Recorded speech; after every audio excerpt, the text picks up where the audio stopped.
All right, everybody. Welcome to New York's #2 sports show. Producer Casey here, as always, with Mr. Derek Fask. Derek, how are you doing today on this fine Thursday evening? Glad that it wasn't a Giant game.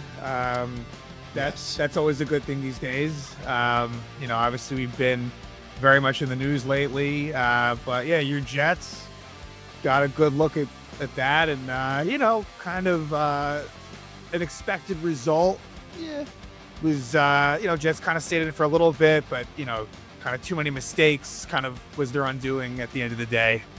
Yes. So, yes, the Jets lose to the Patriots on Thursday Night Football, 27-14 at good old Gillette Stadium.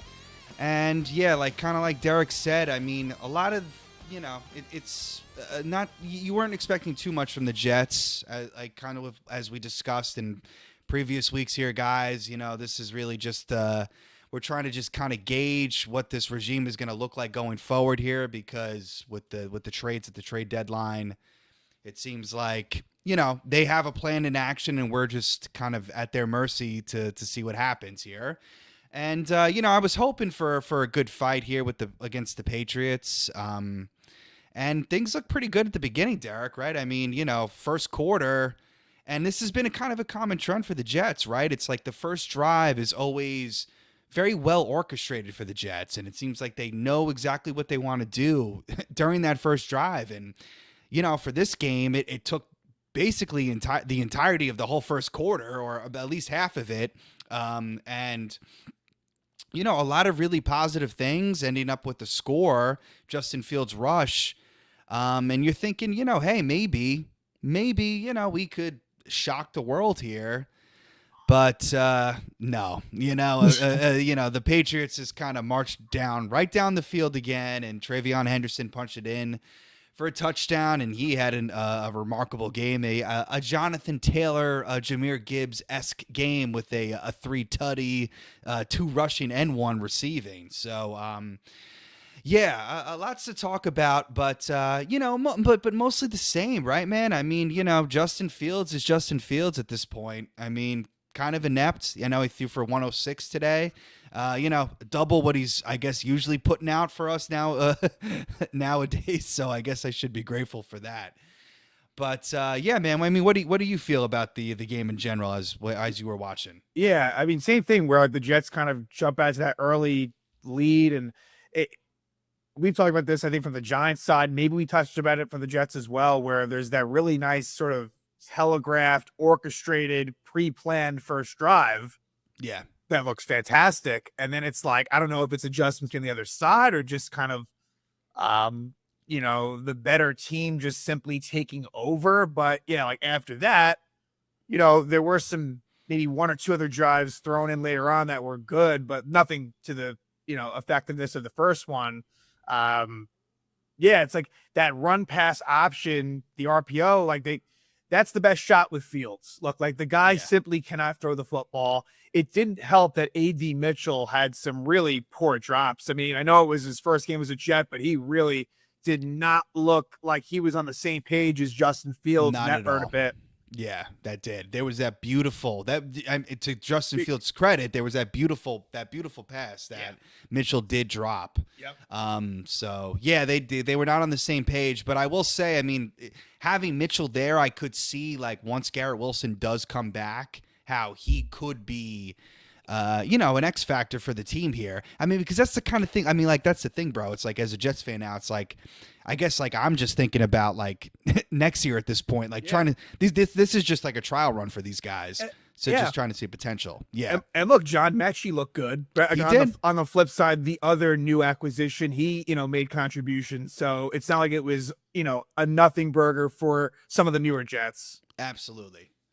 Yeah, so, I mean, we could talk about this game a little bit here. I mean, again, things kind of started off with the Jets getting that first drive and taking a bunch of time off the clock here. 14 plays, 72 yards. I mean, hey, man, like, again, pretty impressive, especially, driving down the entire field and scoring, especially against the Patriots in Gillette Stadium, So, I mean, I give credit to them. I mean, I kind of just wish that they would hang true here because, like I mentioned, the Patriots kind of basically just match them with a 13-play drive for 69 Yeah. yards with the And Trey Henderson thing, and then the Jets go 3 and out right away. right. And then followed by that, we got another touchdown to make it 14-7. And so then, now you're feeling like, okay, like here we go. And then, can we capitalize on that? No. We're going to punt again, another 3 and out by Justin Fields. That's the thing. It's just like, it's like this Jets team. It's like they'll show flashes, and then you basically look at the play-by-play thing after that, and then it's just basically punt, punt, punt, punt, punt, punt. You know what I mean? And it's just it's rough.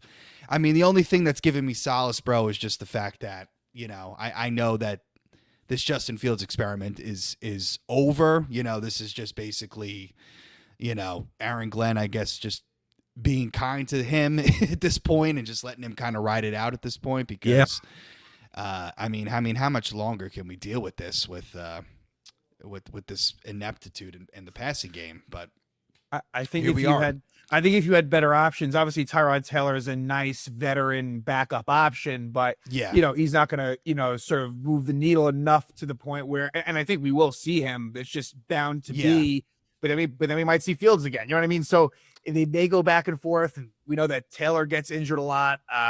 It seems like it's all or nothing, right? Where you have a really nice 8-minute drive, but then like so many 3 and outs, so many drives where nothing happens at all. And, not a great job by the defense. And look, I know that obviously, as much as Sauce Gardner in a lot of ways is a bit overrated, but obviously no Sauce Gardner, no Quinnen Williams, a couple of, a little bit too easy maybe on the back-to-back touchdown drives for New England. Jets take a 7-0 lead. You could have used the defense to maybe give you a little bit of momentum, and they can't do it. So.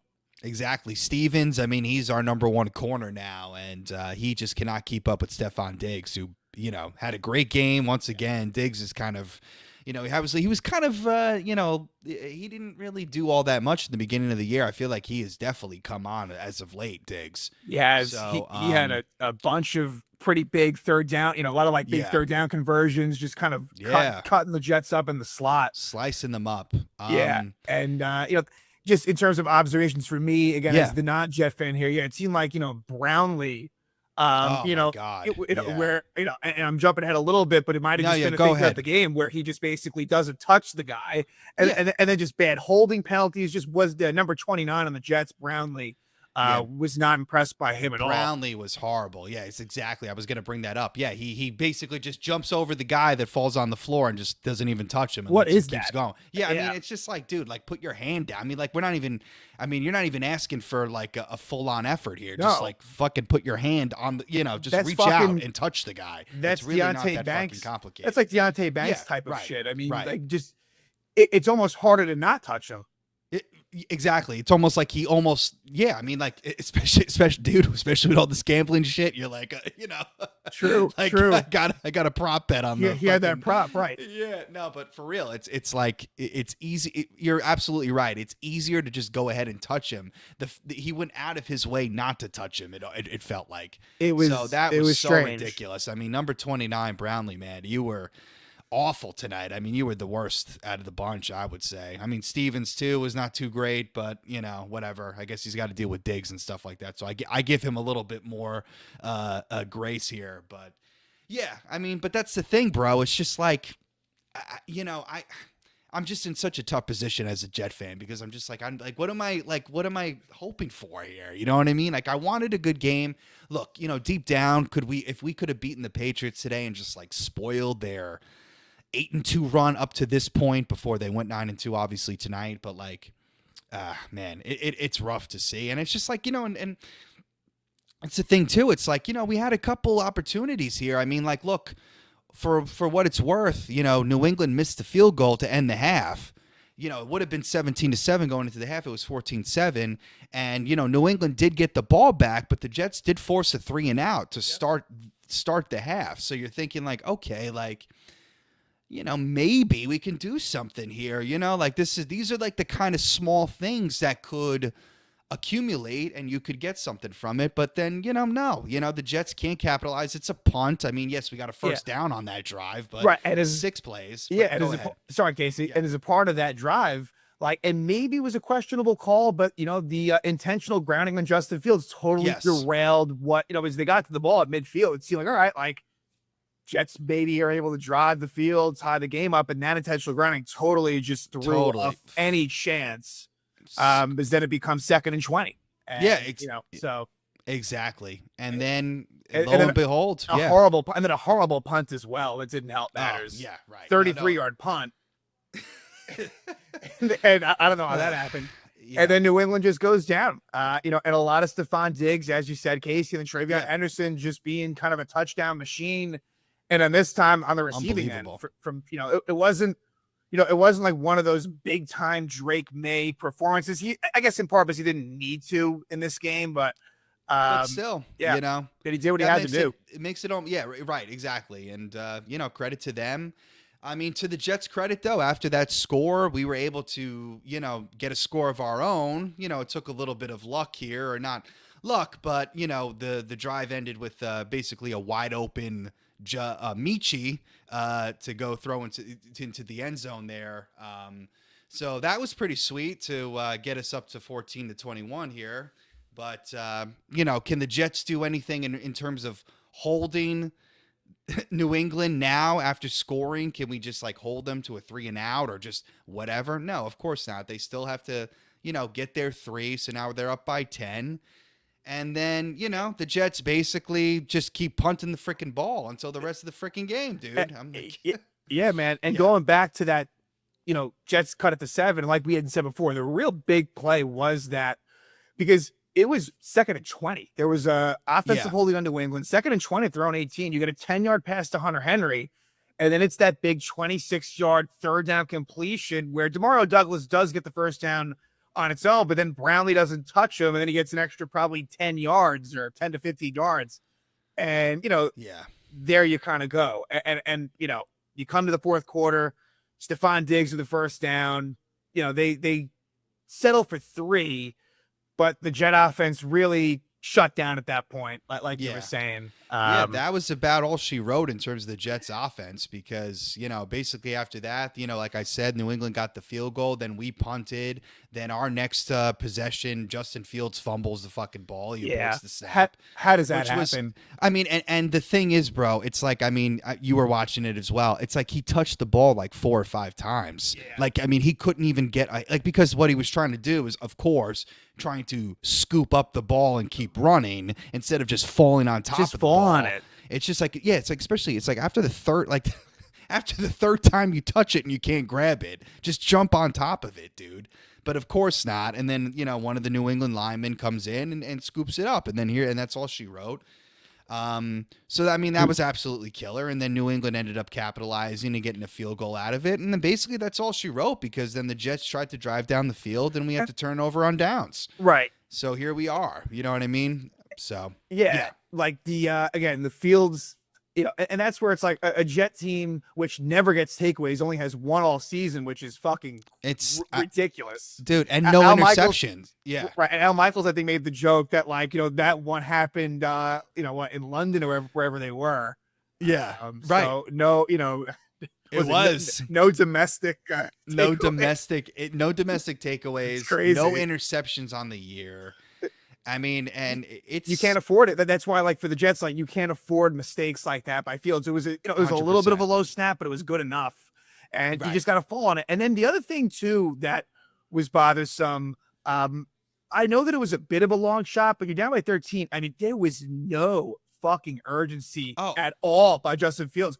What was going on, man? You're down by 13 points. What are you doing exactly? This is, and he has been guilty of this all year. I never really watched, I watched Justin Fields here and there, prior to this, prior to him being on the Jets, but my God, his awareness of time, his time management, his basically just his command as a quarterback is just so rudimentary. It's strange how rudimentary it is. He is just sitting there just pointing, oh yeah, just go here. It's like, Justin, we're down by, we're down by 13. No, just line up here. Just line up. Like, it's crazy, dude. It's like, what are you doing? And then you can't even throw the ball. Right. So like, what do you? It's like, if it's one thing if you need to take your time to set up the play and then you actually execute it, but it's like you still can't even execute it. And then like, it's beyond belief. But again, I think all Jet fans know that this Justin Fields thing is completely done, obviously. Yeah. So this is just basically at this point you just laugh at it and just go, look at that, look at him, look at him, the like you said, the snap was a little low, it hit him in the leg, but it's like, dude, like, my God, like, fucking put your hands on it. It's like, what are we doing? It's just beyond fucked up. Like, clearly he's someone that, in the absolute perfect situation, he could probably suffice where he has running ability. Look, the guy can't throw, simply put. Yeah. But in a dysfunctional team with the Jets, I mean, he, and again, this isn't me like, Justin Fields is just not impressive when you watch him. There's a fire that burns inside him, but he seems just so sort of like go with the flow, and there's just not that fire. It's that, really, that you need. It's got to be frustrating to root for a quarterback like that. Where's the passion? And again, I understand. It's not a winning football team, but look, he's the quarterback, and I just feel like there's just something missing there with him. His best plays are the ones where he basically off script runs, like where the line does a good job. There's nothing going on, and all of a sudden he just evades out of there. He really needs to run as much as possible. So, I mean, and I understand that, like, that's his best skill. Aaron Glenn, I understand. I think after the game, Aaron Glenn said, "Oh, you want to like watch out for injury." Which, look, as a Giant fan, I understand that. Yeah, but right. But within reason. Yeah, right. And again, I understand that for the Jets, it's a lost year. In a lot of ways, losses are probably better than wins. But just in the sense of Fields, like they should do a lot more. RPO with Breece Hall, it can trick the defenders. Sometimes we'll guess right, sometimes we'll guess wrong. And I feel like they did that a lot of the first drive. We didn't see that too much the rest of the game. And I think with him, that's the best chance you got. Right, exactly. And like you were mentioning Breece Hall, he didn't really do. He was quiet. Ended up with 58 yards, but still, obviously, overall, he was very quiet. And you kind of figured as much because a team like New England, a team with Mike Vrabel, who's obviously did so well in Tennessee and came back to where he played to be a coach, and he knows the deal. I mean, you're going to shut down Breece Hall, and then you're going to make Justin Fields throw, and lo and behold, he was right because and our top receiver was Michi with 45 yards. You know what I mean? And with the 22-yarder being the touchdown, so whatever. Yeah, it's tough, bro. It is tough. And Garrett Wilson, Garrett Wilson, right? And they're gonna he's on the IR, right? And I guess the one thing that we'll say, like Aaron Glenn, I don't understand why he was getting taking shots at Rich Cimini for just doing his job. Dude, Aaron Glenn is a fucking clown. Yeah, it's hard. There's times when you want to like Aaron Glenn, and I think there's a lot of good there, of course. And for Jet fans, it's a different experience with him having been a really good Jet. I mean, like we had said, so there's just a different perspective there. But yeah, Casey, like I just didn't appreciate how Rich Cimini, who's been around forever, a legend in terms of Jets reporting, totally a respectable guy who was just reporting what he knows, which is the right thing. And lo and behold, Garrett Wilson, not only does he miss this game, but after Rich Cimini reported that he'd be out about 3 weeks, whatever. Sure enough, placed on IR. He was right. So what's the end game there? Why are you trying to take shots at Rich Cimini if you're Aaron Glenn? It's like Aaron Glenn is like trying to be a Belichick and a Parcells, and it's like, because he was coached by Parcells, he's part of the Parcells. But it's like, bro, but like you haven't proven anything yet. Like, you're talking to the media like you're like you have already done it, dude. It's like you haven't done anything. I mean, you were 0-7. Yes, you won 2 in a row against, some dog shit teams. And look, whatever. The Cincinnati win was a big win, but you know what I'm saying? It's just like what are we talking about here? You have no no foot standing in terms of like talking to the media like this and like bashing like Rich Cimini. So I don't get this. And he does, and the same shit with him like not telling us who the QB is going to be until. I mean, it's like that's what I'm talking about. It's just like No what, like one cares. who, like Wow, right? it's Justin Fields or Tyrod Taylor. No one Yeah, what are you right. doing? It's no other team is Like you're doing it like playing, that. yeah, you're playing like you think you're doing something that you're not. Like you think you're being slick.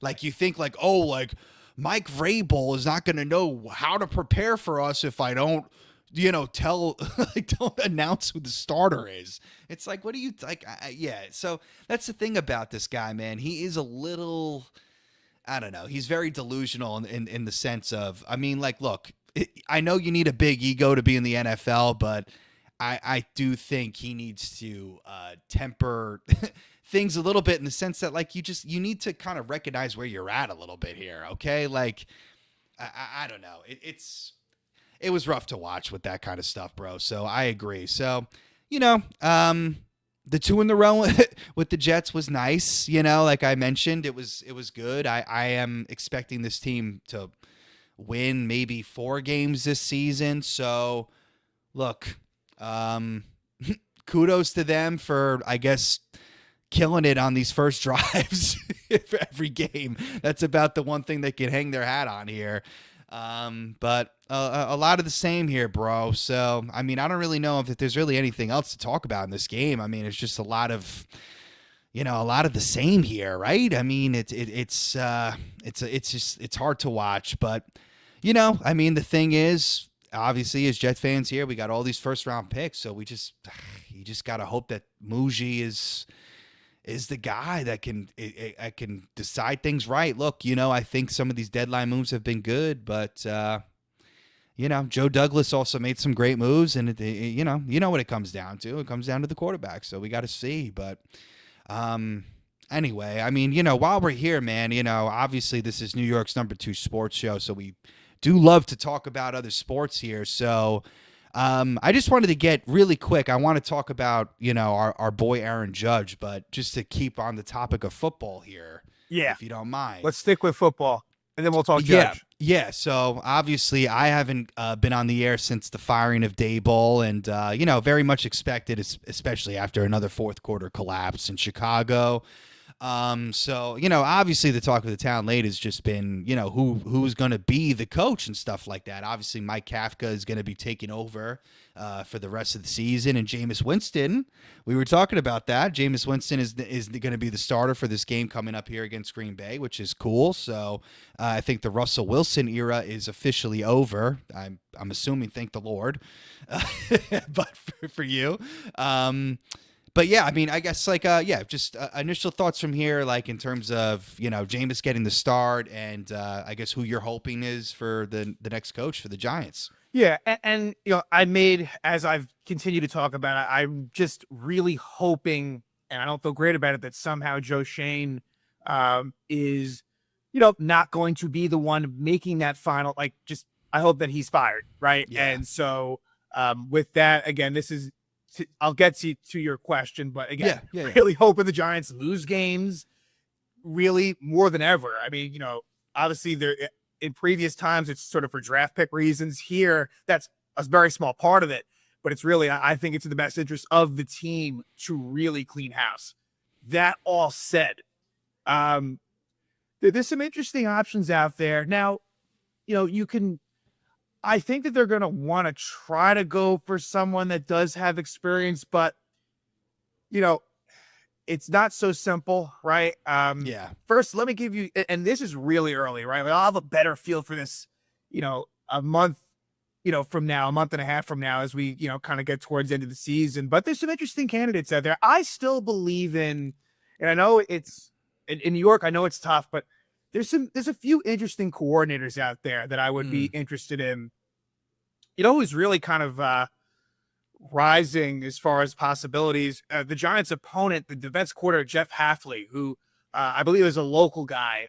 Yeah. The Giants want to try to find a leader of men, which, it's kind of in the eye of the beholder, but he's impressive. And there's certain scenarios here that I would be somewhat interested in, like, and this just got brought up. So, and this is just all speculation, but like, what, like if Mike McDaniel was let go, by Miami, which like in most likely scenario, it will be the case that he is fired. Him being OC with like Halfley as head coach would be kind of a cool like combination because Yeah. those two have a history together in previous stops. There you go. So that's something. Clint Kubiak, the Seattle OC, I think is going to be a really Yep. hot name. So I'd be interested in him as a possibility. Kind of anyone in the Sean McVay coaching tree seems to do well, like Kevin O'Connell in Minnesota. Oh, yeah. So, Oh, yeah. and if you get a random firing, right? If there's some world where a John Harbaugh shook loose, that of course would be very appealing. Mike Tomlin, like I was gonna say Tomlin, right? Yeah. that one I think a little less interesting than Harbaugh for me, but Tomlin, I think I could be on board for that. It's been sort of mediocre. He finds a way for that team to always be above 500, and I Stay think Tomlin, relevant. Yeah. I think Tomlin still has enough cachet that I'd be cool with it. But there's a lot of other conversations, right? Like a Mike McCarthy. He's not really a sexy option, but look, he has had success. You do need the Giants to find some semblance of stability. So, I'd rather not be, but there could be worse options, right? And we've heard about former Giant defense coordinator and current North Carolina head coach Bill Belichick.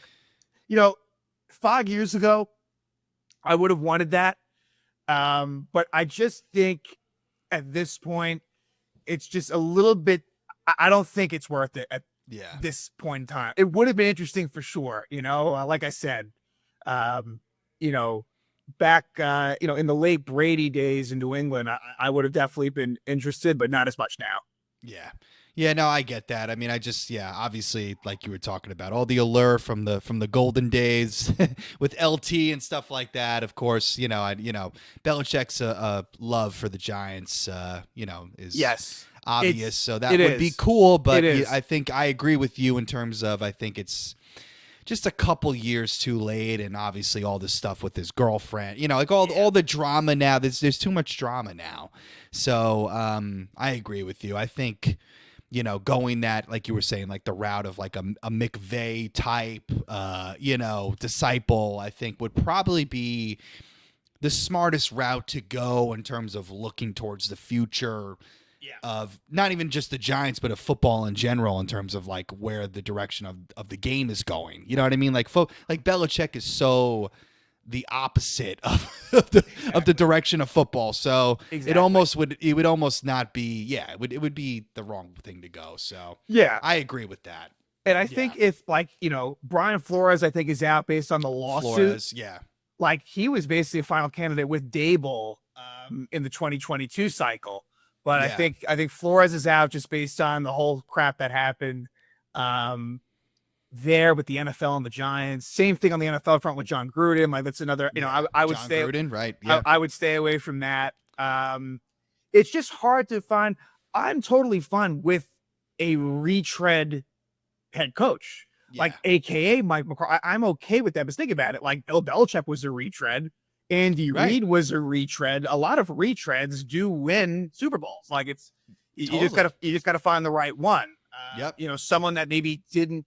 Like, who would be, I don't think it's going to happen, but like a Cliff Kingsbury, like, maybe he's learned some things, right? He's had some success after, it didn't really work out in Arizona, Washington OC. Like, I don't see it going there, but that's like an example of someone like, maybe if they get a second chance, they can maybe find it. 100%. And with Kingsbury specifically, it's like he's been in the division, right? You know what I mean? He's on Washington. Right. So at least he has that familiarity with the division as a whole, which obviously could be very advantageous for the Giants. So, he's a good one. I mean, he'll definitely be out there. I mean, I think he's done his service as a coordinator enough now where he is now ready to do the second go around of the head coaching carousel. So we shall see. Yeah, and I haven't even mentioned Mike Kafka. Right. And look, if it somehow goes really, really well, then I'm open to it.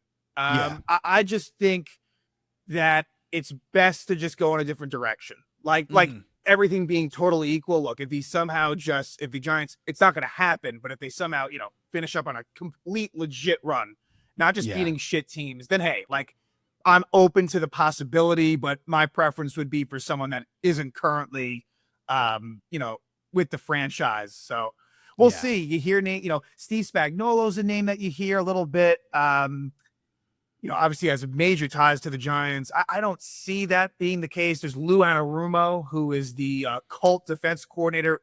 He was the Bengal defense coordinator. And before that, he was the Giants defensive backs coach.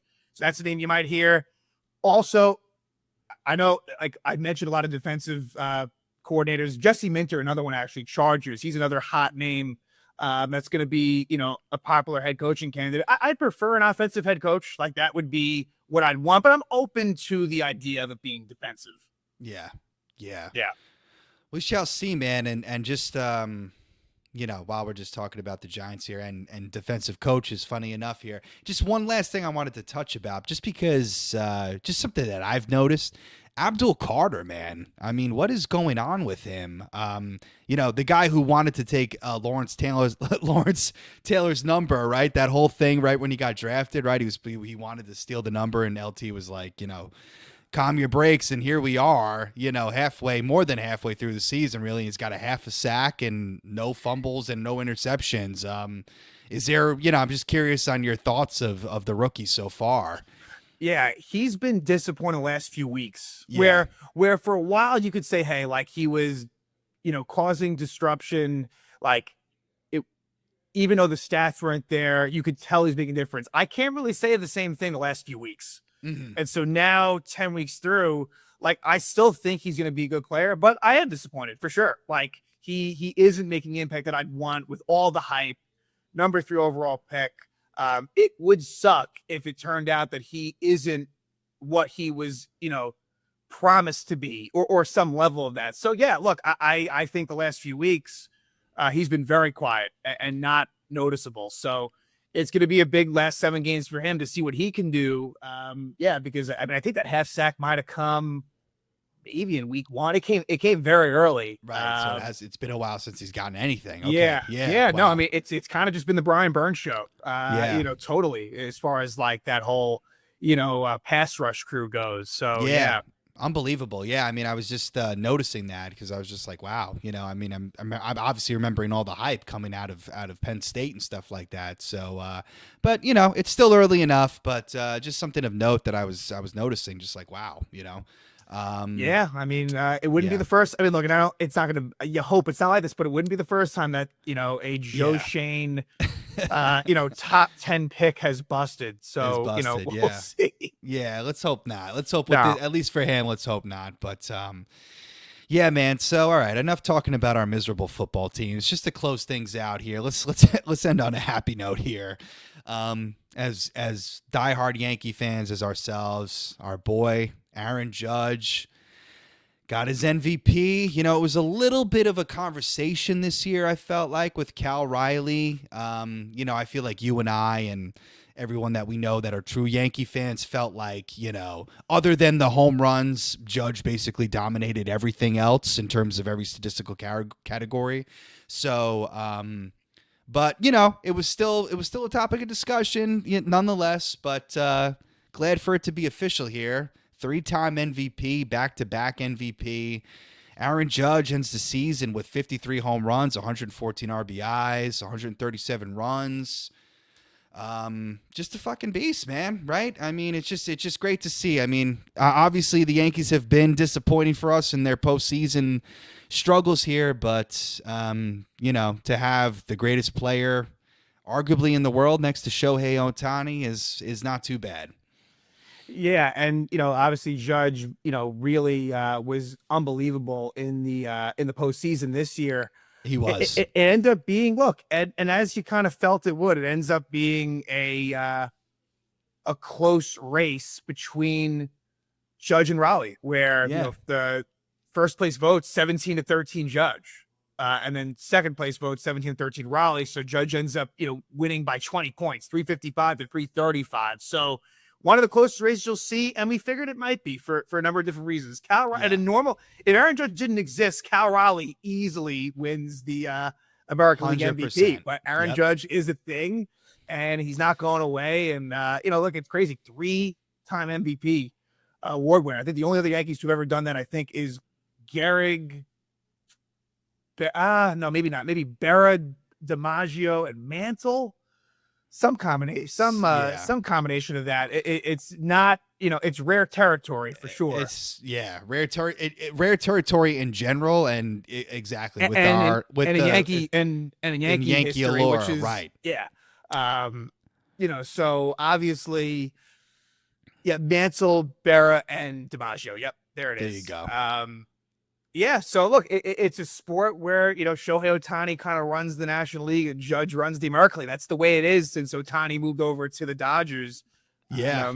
And it's crazy, man. Judge almost, look, if not for Jose Altuve in 2017, Judge was almost, Judge was close to 4 MVPs. And then I guess take it a step further, if Judge doesn't get hurt, and again, not doing the full research here, but if Judge doesn't hurt his foot in LA in 2023, oh yeah, there's a great chance he's winning MVP that year as well. He was definitely trending that way, dude. Yeah. So look, that's at least he won it this year, I guess, in terms of all that kind of stuff. So yeah, definitely good to see. And I'm sure, I'm sure the Yankee haters will be out in full force on this one, but still, like, they will be. How do you not? Look, Judge, like, the numbers are just absolutely insane, and he even got hurt for a little bit, and that, like, it's not that he missed that much time, but it definitely did affect him. Like, he, for, I would say, close to like about a month, like August or so, just wasn't quite right. So he was headed for, who knows, like maybe a 60+ home run year, but it could have been. Dude, how many, he's a freak. 3 years in a row with 50+ home runs. Does that shit happen? That doesn't happen. You know what I mean? Like, the guy is unbelievable. And like you said, he got the monkey off his back, the camel off his back, and the monkey off his back. I'm really bad with mixing metaphors up, by the way. That's like a thing with me, but it's kind of fun though. Yeah, you know what's what I mean? wrong with camel? Yeah, the camel. You got the camel off his back. I think I might have said some shit before that might have been incorrect. Then you corrected me, so you just gotta. We'll just embrace it. It's live, baby. That's the beauty of live. This is real. You just let it flow out of you, and whatever happens, happens. But yes, like you said, the fact that he was able to not only get the monkey off his back in terms of the postseason thing, but batting 500. It's not like he was just like, okay, like, let me bat 300. It's like, no, let me bat 500 during the whole fucking postseason. So he was a man on a mission. Man on a mission. And it's too bad, obviously, he has that epic home run in game 3 against the Blue Jays. If the Yankees could have somehow come back and went on to maybe win the whole thing, that's a home run that you would have seen quite a bit. Unfortunately, history, doesn't kind of allow for it to end up being like that. But we, of course, we'll remember it. But you hope that it's, again, moving forward to future postseasons, hopefully this does truly help. Obviously, I know that, the conversations were about of course, it's a regular season MVP award, but, really proud of what Judge did, and really hope, and he's a very special player, that the Yankees can find a way to get to the promised land while Aaron Judge is still in his prime. Yeah, 100%. He needs at least one ring to really just, like, of course, cement this legacy, and just, because you would hate for him to be one of these guys that, has all these stats but doesn't have the ring, and it's just like the what if, like, let's get him that ring, man, one day. But obviously we're in the middle of the offseason for the MLB. All these moves are going to be starting to happen soon, guys, and we'll be on top of it here at New York's #2 sports show in terms of the Mets and the Yankees. And let's see. Maybe we'll get Edwin Diaz, and it could be like a little FU to the Mets after the Soto thing. Look, anything's possible here. Anything's possible. Anything is possible. Imagine if, I really hope this doesn't happen, but, like, imagine if, like, Cody Bellinger goes to the Mets. Like he might. Like the guy who, like, essentially just for a year took the Soto spot, if you will. And then he goes and joins also, again, like, hope that doesn't happen. But, yeah, like you said, there's a lot of, pieces in play here, and we're going to see, pretty shortly, kind of where the dominoes fall. Yeah. So, guys, make sure to stay tuned to everything. We'll be here recapping any kind of major trades that impact our Yankees. And, obviously Derek has been doing his thing with the Ranger recaps here, and been crushing it there, my man. So, keep it up. And guys, we're at like 1,621 subscribers, I believe, last time I checked. So Guys, we just appreciate you listening and joining in. This is, a passion project of ours. We love talking sports. We love hanging with you guys and shooting the shits in the comments and stuff like that. So please keep it up.